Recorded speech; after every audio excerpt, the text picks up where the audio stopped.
This is great. So many questions.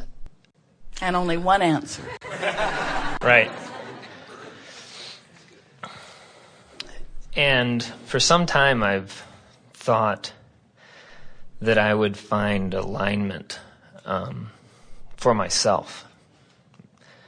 And this is a great place to be, having tapped into this leading edge, as you say. And the question just came to me, and then you just called on me. And said co-creation at its best, because that's what we want to hear from you now.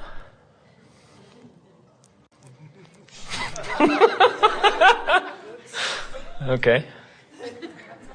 Well, it fits right in, don't you think? Okay. The question that came to me is that when I look out at this world, there's so much self-interest, but it doesn't seem to be very aligned, at least as I look at things. And just the example that I would give in the question that I have basically is, wealth allows people to shove people around in spite of how the other person feels. In fact, those that control those resources are able to kind of deny their own feelings. Go back to that. Wealth allows people to shove others around, for example. Tell them what to do, not take them into consideration, their feelings, their circumstances.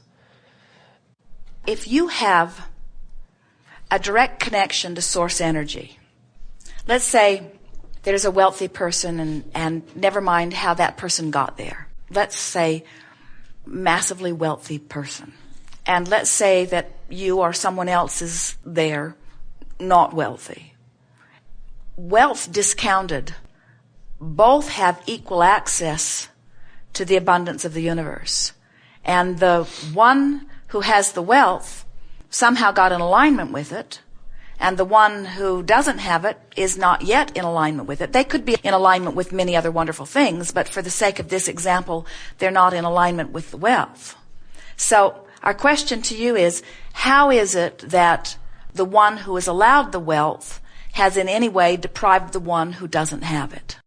It seems to be that's what we're taught, that it is competition, it is scarcity, that there are only so many resources, and for one to win, another must lose. So what happens? So as this one who wants wealth and doesn't have it looks at this one who has wealth and pushes against this one, condemns him, doesn't like him, gathers statistics, looks at negative aspects. Now this one holds himself in vibrational discord with wealth and blames the one who has it for his lack of it. Right. Even though this one who has wealth is in no way depriving the other.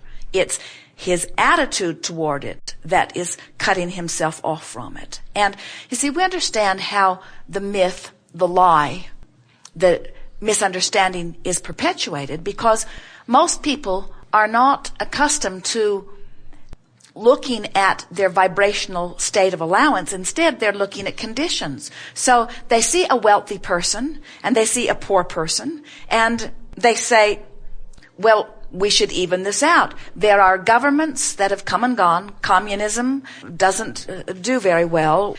And even the socialism that is part of your world, you could take all of the wealth that exists and distribute it evenly among points of consciousness. Now, that'd be tricky because you'd have to decide, does the black man get it? Does the Mexican man get it? Does the Chinese man get it? Does the Japanese man get it? In other words, do the women get it? Do the children get it? In other words, there would be all that arbitration of all that messy history that you all have. But let's just say that you divided it up equally and every human that exists, even the one that was just born, oh, that one too, that one too, that one too, that one too, that one too, that one too, that one too, that one too, that one too. This is going to get very tiring. They're coming in very fast. But the wealth is distributed. Let's say they have to be one. That'll make it easier. One or older. Oh, they're that birthday. Now we're in trouble again. So the wealth is evenly distributed among everyone. It would not take 20 years before it would have redistributed back into pockets again where there is poverty and wealth, because it is accumulating to the attitude, to the vibrational countenance, and to nothing else. Well, a person who has wealth and expects wealth and gets wealth. In other words, it's sort of nice to be born into it because you begin picking it up early on, and so you're more likely, unless those around you have condemned you for it, and then you might push against the idea of wealth because you don't want to be hated by your friends, and you might deprive yourself from it. So the attitude of the wealthy is their own business in spite of the just results as the attitude of the impoverished is their own business, and both are getting exactly what they feel. And the injustice for those like you who are looking in on it feels like, well, that person should give more to that person. But what that person has discovered is that giving something to someone that they are not a vibrational match to, it doesn't stick. In other words, you will hear them say it's like putting it down a rat hole, because it does not change their life experience. Because haven't you noticed, even with the welfare system in your nation, that the more you give, the more they think you should give, and the less appreciative they are of what they have received, and the more disempowered they become? In other words, it is a cycle that is not working. Your taxes get higher as you pay for things that others would like to do for themselves. Anytime you give to someone something that they have not naturally attracted, you say to them with a very loud message, I do this for you because I see you cannot do it for yourself. So the beating of the drum of disempowerment continues, you say. So then what is the role of parenting in children where they come in dependent? What role do you play in that child's life so the family isn't a welfare system? You watch for evidence of their own ability to attract, and you compliment them every time you see them receive something that they wanted. And you do not talk about the things that are not going so well. And little by little, you watch for opportunities to say to them, I am one of the vortexes, especially in your early years, through which your well-being flows. But you do not need me as a vortex, because you have your own vortex, and you are worthy, and well-being should always flow to you. And I, as your parent, anticipate that wonderful things will always flow to you. Watch for evidence of them. And whenever it looks like they're not flowing to you and that they are flowing to someone else, try, if you can, to get a sense of the attitude of the one that they are flowing to, and try to duplicate that attitude. In other words, try to become expectant of the things that you want to flow into your experience. And resources are unlimited? Resources are, in spite of what society... not only unlimited, they are increasing proportionate to the desire that is exuding. And that is the imbalance that you are on some level feeling. Because billions of people are launching rockets of desire, and source energy is answering. But not all of the billions are in the place of allowing. And so those who have figured out how to get into the receiving mode are receiving perhaps an inordinate amount. In other words, no one can receive something that someone else deserves, but we can see how it would look unfair. Haven't you ever met someone who says, things just go my way?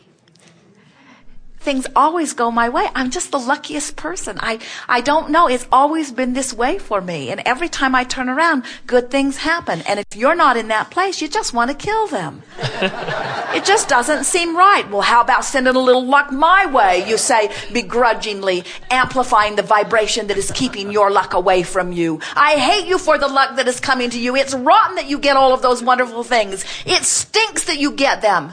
You drive down the street, you see the car that you've been dreaming for, and there's a teenager driving it. And you say, his father bought that car for him, and he is not deserving like me. And we say, apparently it's the other way around. He's got the car. Right. You cannot receive vibrationally something that you are not a vibrational match to.